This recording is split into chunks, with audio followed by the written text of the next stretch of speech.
And nope, cancel. Live stream, start screen share. I'm really bad at this. Close. All right, we are sharing the screen. We are live on Facebook. What is up, everybody? Are you working Facebook? It's always a question. We never know. Happy Friday, Junior, everybody. Welcome to our topic today. Got me and my girl, Coach Liz, over here, which I'm super excited about because she is no longer in school. So now she gets to, right now she's not in school. So she gets to join me for some of these chats that I love having. But guess what? When I come in here and talk to myself, I'm like, cool. When I can talk in a conversation, way better. So I hope that this is more entertaining than the previous lives you guys have watched of me by myself on a Thursday talking about a topic. So let's do the damn thing, shall we? Our topic today is like tracking and not losing weight. So if you are watching this, hit a like, drop a comment, tell us you're here. If you're watching the replay, obviously we would love to hear you say replay in the comments. Just let us know what kinds of things are hitting home with you guys, because the goal is always to be providing as much value as we possibly can. So, all right, I see a few of you on there viewing. I see you. So just like it, just put a comment, just do something, and let's do this. So tracking and not losing weight. The app that Liz and I use with ourselves, with our clients, is MyFitnessPal. That's how we track our calories, our protein, our fiber, all those things. Just to create awareness, right? And we use that app specifically because it actually links up to the app that we use with our clients for programming, for workouts and nutrition protocols, and as well as our community. So that's the reason why we use it. There's plenty of other great trackers out there, you guys. There's Chronometer. There's, can you think of any offhands? Lose It. Yeah, Lose It, Chronometer. Those are the two that I've used in the past. Yeah. But I've always used MyFitnessPal just because they have a barcode scanner. It just makes my life easier. Right. Yeah. They have a huge database. I think there's a newer one called My Macros that I've heard good things about. But again, for us, it just works with the particular app that we use with our clients. So anyways, one of the problems I see with a lot of people is if you're not working with a coach, you're going into MyFitnessPal and you're selecting like the most drastic thing. You're like, oh, I want to lose 2 pounds a week. And so it goes really aggressive.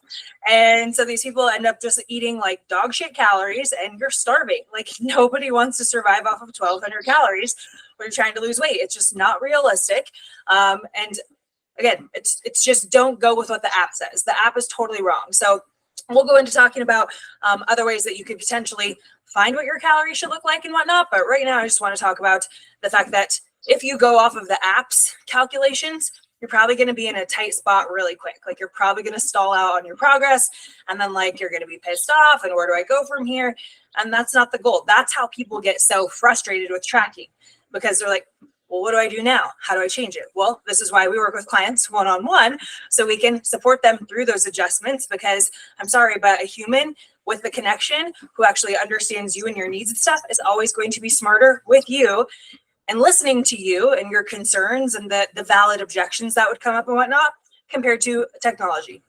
So anyways, we're tracking, we're not losing weight. Well, you might have too crazy of protocols. But another thing is you might be tracking and then tracking your workouts in the app as well. So we see that a lot, right? Somebody's like, oh, I'm supposed to eat 1,600 calories a day based on MyFitnessPal's goals that they gave me. Oh, but I got a 500 calorie workout burn in today, according to my Apple Watch or my OT burn. And so now I'm going to eat back those 500 calories. No, no. You're completely negating everything.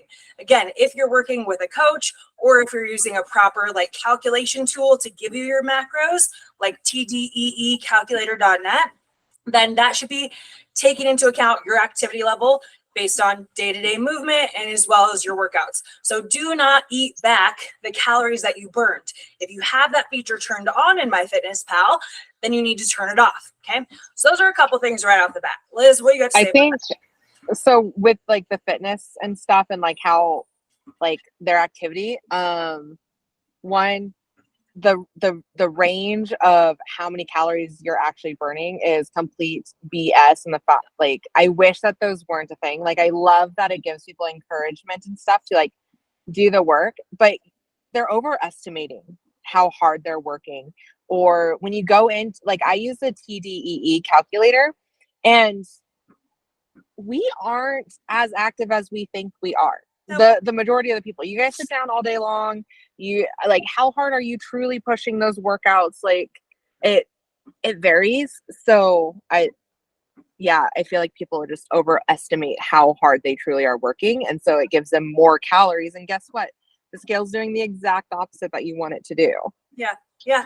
And I see that a lot with even they'll put in like that when they're estimating their activity, like, oh, well, I work out at Orange Theory, for example, like 4 days a week, and it's really intense. It's like, okay. Like, but then that's literally all you're doing. There's 168 hours in a week. You are not very active because you work out for 3 hours a week or 5 hours a week or 7 hours a week. You are how much of that workout are you actually working? How long are you warming up? How long are you chit-chatting?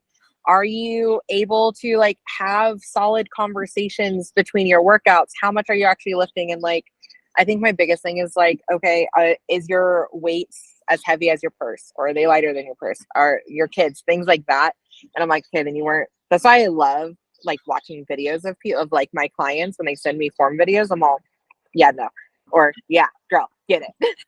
Yeah, for sure. I think, again, we overestimate how active we are. We also underestimate how much we eat, right? Like, that's crazy. We overestimate how much effort we're putting in on a day-to-day basis. We underestimate how much we're putting in our bodies. So I see that a ton. I'll look at somebody's food logs.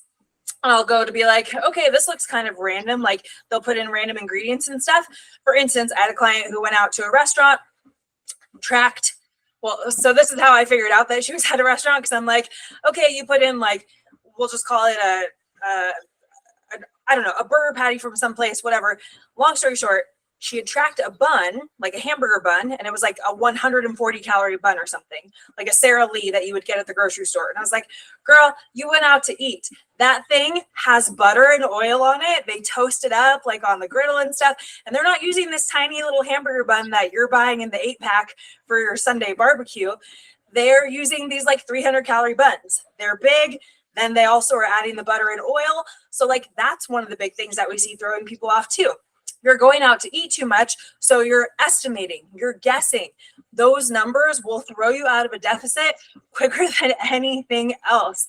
So I know Liz and I both shared something on our stories today about like, that's going to slow your progress. When you're constantly like going out to eat and you're just guessing, you're not actually measuring that food on a scale, then yeah, you're probably not going to lose weight because you underestimate the amount of calories and things. So that's why we're so dead set on tracking for at least a period of time, so that you can start to understand. Like, now you know that burger bun alone is probably 300 to 400 calories when you go out to the restaurant. Would you rather have a bun that you're toasting at home that's literally half the amount of calories and like save that? And this isn't a forever thing, right? It's a, hey, if you are serious about wanting to lose weight, we're going to have to change some of those practices and like eat at home more often.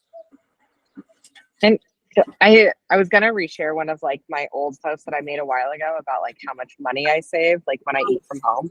But I just got a message this morning of like, Liz, I went out to eat, and like she's been eating at home and just like meal prepping herself, but she ate at work instead, and she has like the worst upset stomach, and she's all, okay, Liz, this is yeah.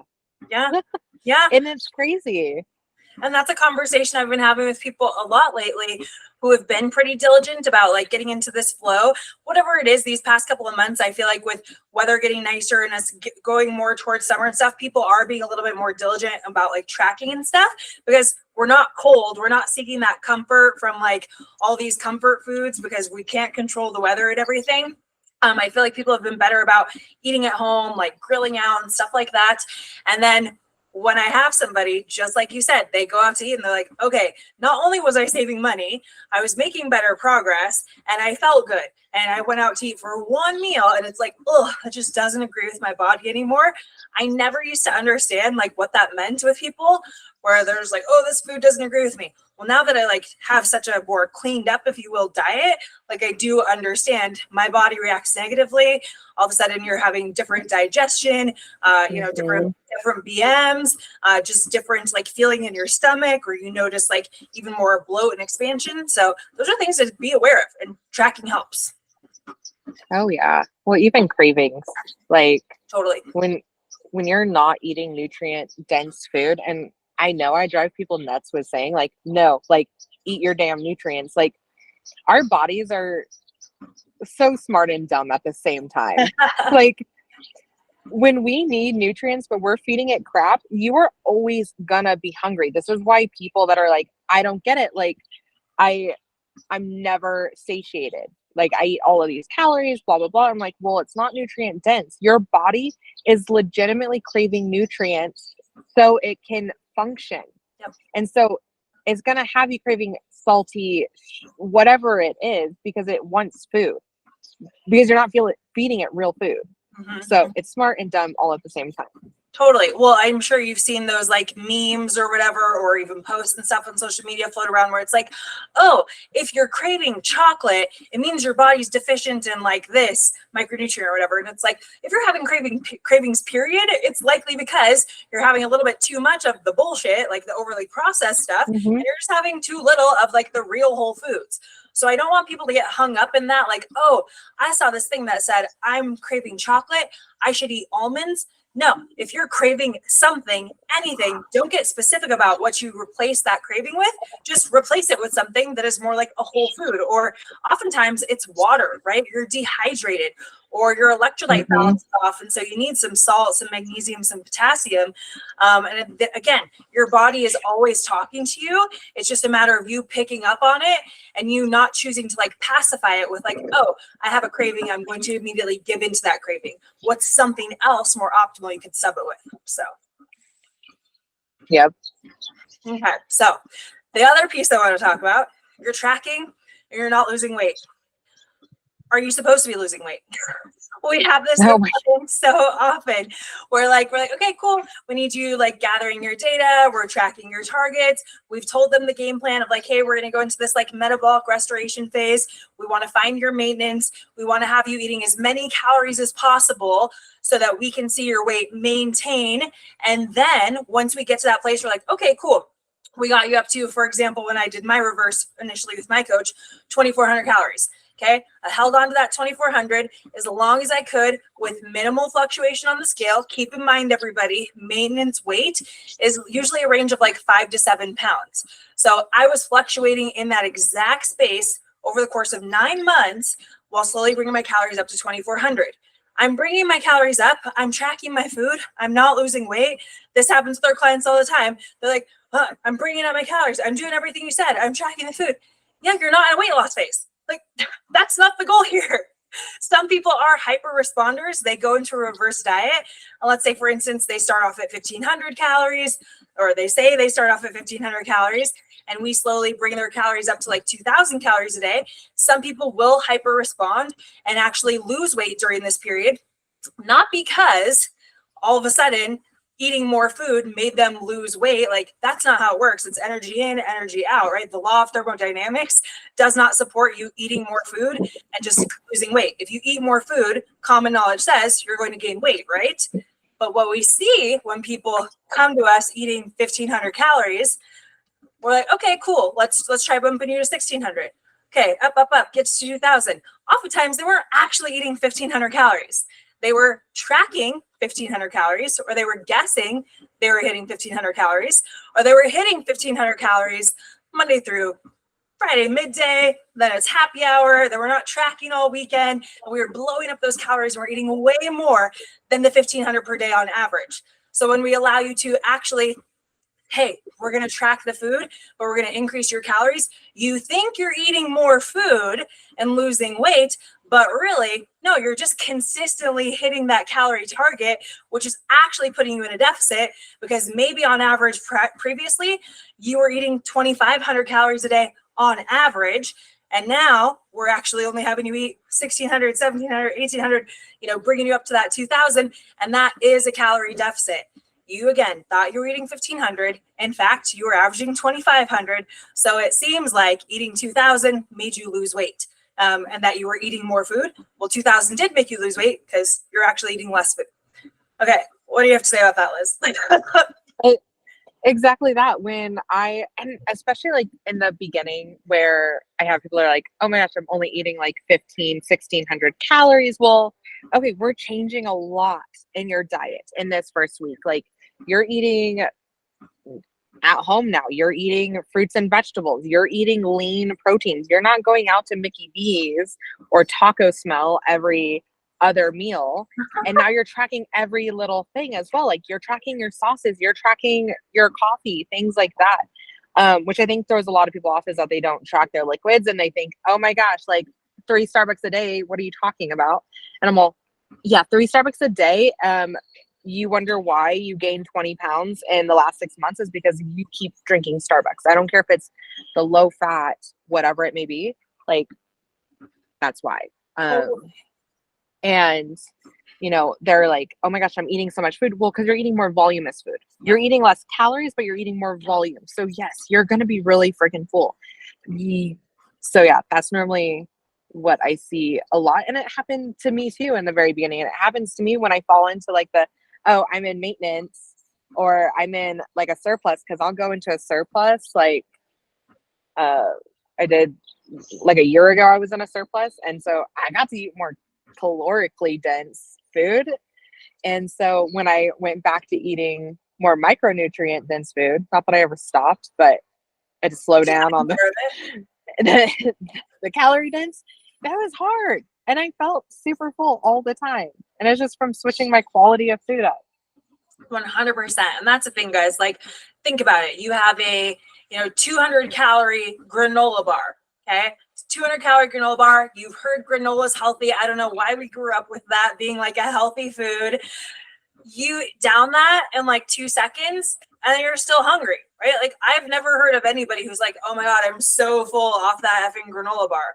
Okay. But then we also have 200 calories of a Starbucks latte. Again, do you ever feel full? Like, oh my God, that was such a filling meal. I will not be hungry until lunch from having that. Some of you, yeah, because like you've turned off all of your hunger signals. Like your body doesn't even know what it's like because you just start your day with caffeine and oh, I'll eat at noon. Like, okay, that's a whole other topic. We'll go into some other time. And I know we have done that before, talking about cortisol and everything. But like, if you then replace that with having 200 calories worth of egg whites and broccoli and hash browns, which you could do, you're going to probably feel full.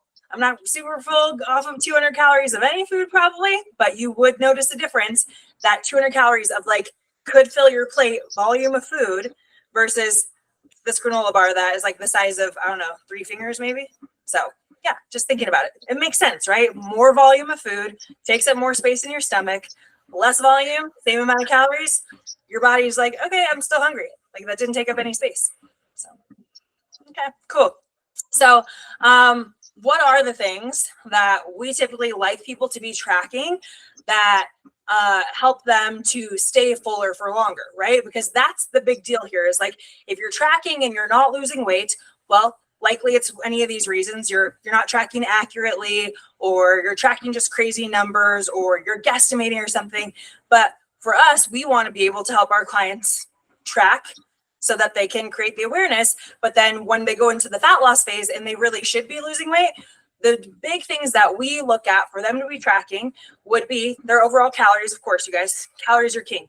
If you want to be in a weight loss phase, you literally have to eat in a calorie deficit, meaning less calories than your body needs to maintain where it's at right now. And then beyond calories, the second thing we look at is protein. Liz, would you like to explain why we're so gung-ho on protein and the importance of that and kind of what ranges we look for with our clients? So so for your range of protein, it just depends on your goals. Number one, your goals. So I do anywhere from 0.8 to 1.2, depending on who you are, and what your goals are. 0.8 to 1.2 what? Grams.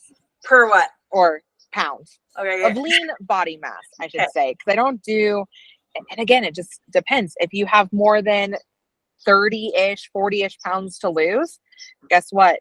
I'm probably going to go off of your goal weight, Okay. not the weight that you are now, because I don't think anybody wants to eat 300 pounds of Right. protein or Right. 300 grams of protein. Let's do a brief example with actual numbers. So like a 200-pound individual, she wants to lose 50 pounds over the course of a couple of years. What does that look like for that protein intake of the 0.8 to the 1.2 potentially?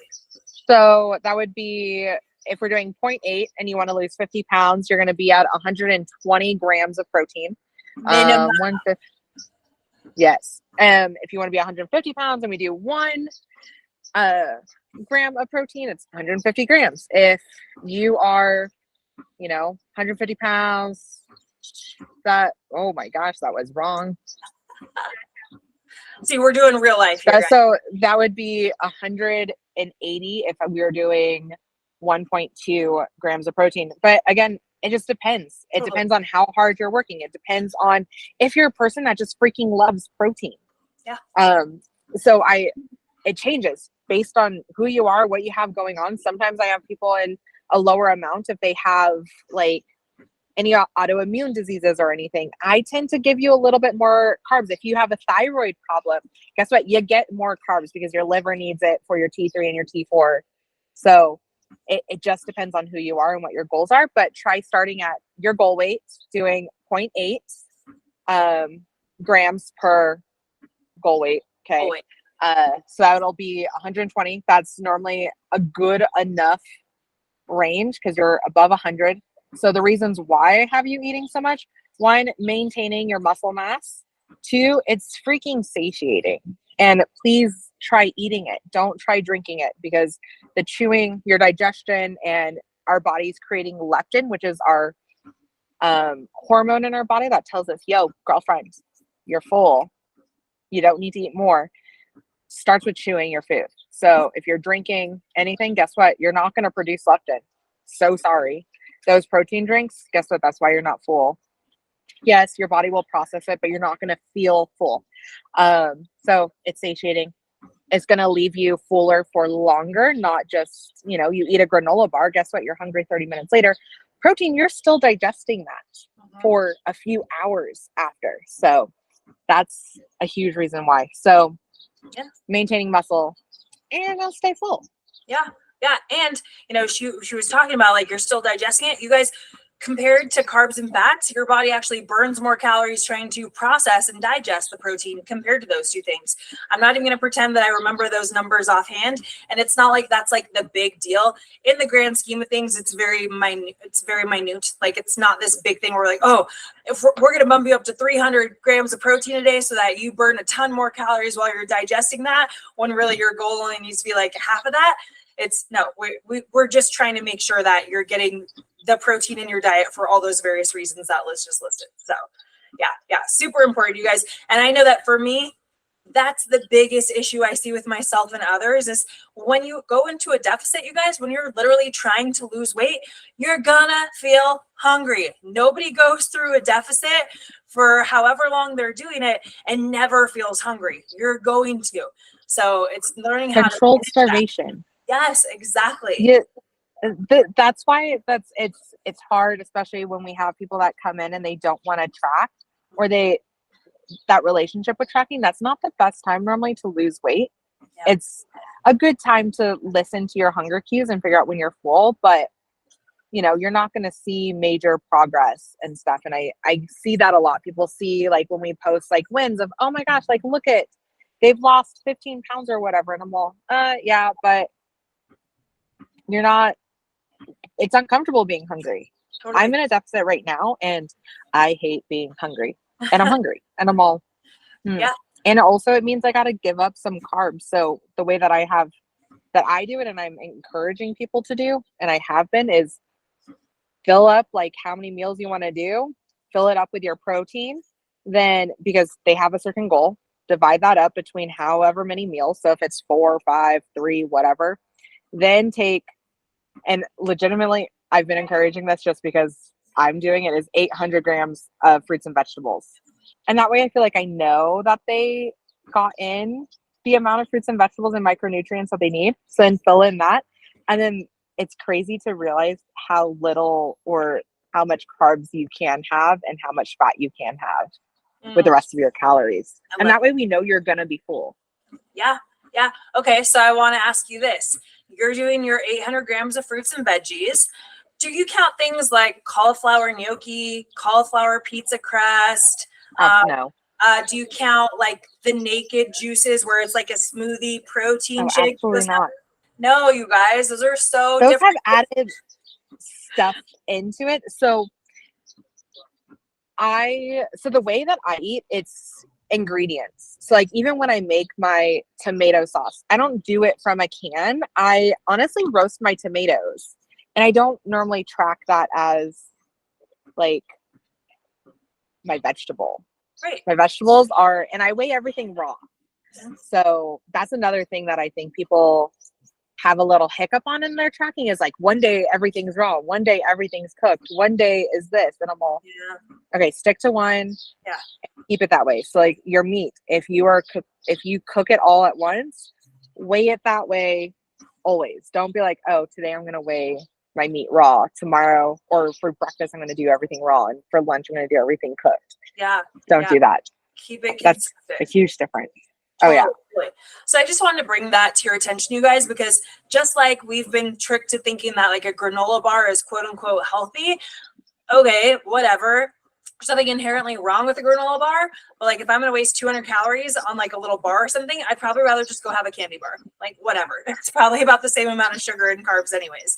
But then the other thing is like, just because we're saying eat fruits and veggies, because something has like fruit juice or cauliflower crust, like because a fruit or a vegetable is like listed in the title, doesn't mean that it is a fruit or a vegetable. It means it probably contains it as an ingredient, but no, it's not enough to be a serving size. It's not enough to be beneficial, to have an impact on your hunger, your satiety, whatever that looks like. So don't like literally, if you can buy it on the shelf at the grocery store, well, not even on the shelf, but in the produce department, you know what cauliflower is. You know what broccoli is. You know what asparagus is. It doesn't have to be labeled, right? You can go and look at it and see, I should be eating more of this rather than the thing with a laundry list of ingredients on it that says cauliflower is like the 6th ingredient. Like it's just one of those things. The less ingredients you have to read, the better. So with that, let's tie into the next thing that we're pretty big on tracking.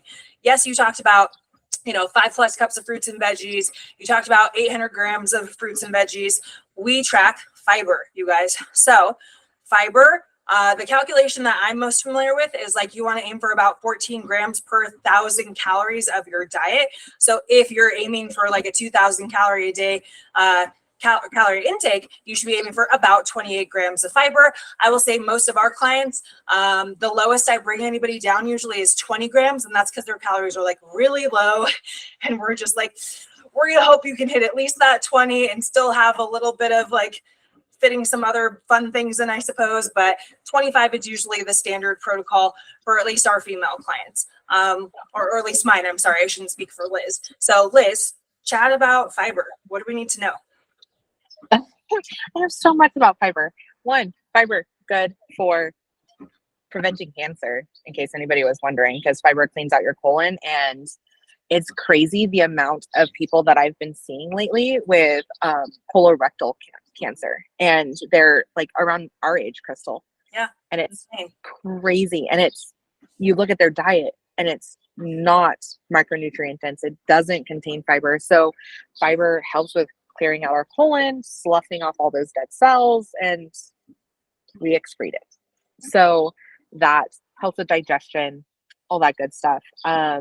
But I go off of like the RDA recommendations. So for women, 25 to 35 grams, men ranges from depending on where they're at. Just like you said, even some women I have starting at 20, I just slowly bring them up. Normally with the fruits and vegetables, I'm like, you're fine if you're eating this much, from 35 to like 50.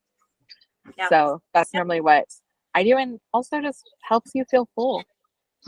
Again, when you're trying to lose weight, you guys, you're going to be hungry. Don't you want to be less hungry and less of a grumpy bitch? Protein also, most people don't eat whole grain. Yep. Like you need at least like 3 servings like 50% of your carbs should come from whole grains. Yeah, I think people are scared. So, They're scared of carbs, right? They're scared of oats and oh my God. pasta and breads. Like people are terrified to have sandwiches, but they don't understand like fruits and vegetables are carbs too. Grains are carbs, but like all these things are good for us. They are not bad. Oh, yeah. It's having like these super like over-engineered, over-processed, like high fiber tortillas that are like 14 grams of fiber. Holy shit. Like there's a difference. Nah, 5 grams of fiber is fine. I eat, so for breakfast lately, I've been eating like this whole grain tortilla with like my egg and my egg whites and my turkey sausage with broccoli and spinach. And I just kind of make a giant quesadilla out of it, and it's freaking delicious. But I had a gentle conversation. For those of you that don't know me, I am not a confrontational person. I'm a person that allows you to have your opinion, and I'm especially in public. My clients, whole other story. Totally. I'm gonna share my opinion. But we were in Costco and they have keto bread. I'm like, I've never, and also like this keto crunch cereal Catalina bullshit. Crunch or whatever. Bullshit. And okay, keto is a high fat to put you into ketosis. It's not supposed to be a carb. And I have my own things, and I have when I have people talking to me about like keto, I literally bring up scientific studies on it and stuff, and so, obsessed with research. But another day. Anywho's, I was looking at this keto bread, and this lady was like, "Oh my gosh, I'm so excited! Like, I've been doing keto for so long. Like, I don't eat any carbs," and I'm all. And she was talking about. I was like, "Oh my gosh! Like, what made?" I don't talk to random strangers, but she was just going off and then talking to other people about it. I'm like, "Oh my gosh, you don't know what's going on in their lives." And you know, as somebody that's trying to become a registered dietitian, like that, I'm all, no, what are you doing? And people listen to this, but the keto bread had like 2 grams of fat, which Rockstar, but had like 200 grams of carbs. I'm like, what? And then she was talking about how she avoids strawberries and bananas, and she's like, that stuff is just so bad. It spikes your blood sugar. I'm all, no, yeah. And the keto bread had 0 fiber. Yeah. 0. It had the little less than 1, and I'm all. But Yep. People are so misinformed. So with that, I don't want us to be on here all day. I do want to say that next week, here's what I had planned. Look, you guys get to hear me in real life asking Liz. Liz, my goal for us for our training in here next week was to talk about like how to read a food label and to not be like confused by that. So I think that's one that I've had people give me good response on before, that they want to learn more about that. So if that's something you guys are interested in, let us know in the comments. That's probably what we'll do. How do you feel about that, Liz? I love that. I love teaching people how to read a nutrition label because it's so confusing. Totally. It's so confusing. I was at the grocery store yesterday. Carrots, the little thing that wrapped around the carrots said gluten free. Okay. So we're going to talk about gluten-free labels. We're going to talk about keto labels. Most importantly, we're going to teach you how to read a nutrition information label so that you can stop falling victim to those marketing hacks, because that's all it is. Marketing tactics. They know it's a buzzword. Healthy, heart healthy, keto, low carb. Like they know that you guys have heard these things and you assume it's quote unquote healthy. We're going to break some of that. So, all right, cool. Oh, yeah. That's what I got for you guys today. Liz, do you have anything else? No, let's just weigh and measure all the things, my friends. Don't be afraid. The way to get over the stress of that is just by doing it, just like stepping on a scale. The more you do it, the more it's just going to become data and not this overwhelming thing. It's just, oh, okay, that's that. And it's to allow you to become aware of what you're actually putting into your body. Because again, we aren't taught these things. You guys, we don't go to school to learn these things. So much I learn in my nutrition classes that I'm all, why isn't this knowledge for the general public? Mm-hmm. Mm-hmm. Yep. So Yeah, and to go along with that, like with tracking, right? We're tracking for the awareness. We're tracking so you can also become more educated and knowledgeable about what you're choosing to do. Just like when you were in school, you guys, you took the class, you learned the information, you maybe had a quiz, maybe you wrote a paper on it, you have a test on it. Like there's all these steps that you have to pass to get to the final grade on your final for the semester or whatever, right? So like this is no different. We're building the foundation, we're teaching you the tools, we're having you gauge your progress, week over week by doing a weekly check-in with us, and seeing, have you learned anything about yourself? What did you learn about yourself this past week? What does that propel us to do the week moving forward? It's just gathering data so you can ultimately get to that test of having food freedom without having to track for forever, knowing what your body needs more of, what your body needs less of, and how to go through those phases. So anyways, that's what we do in our one-on-one.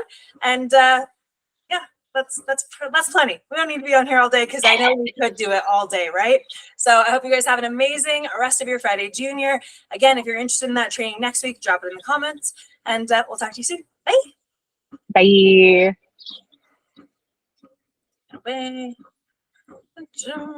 Bye.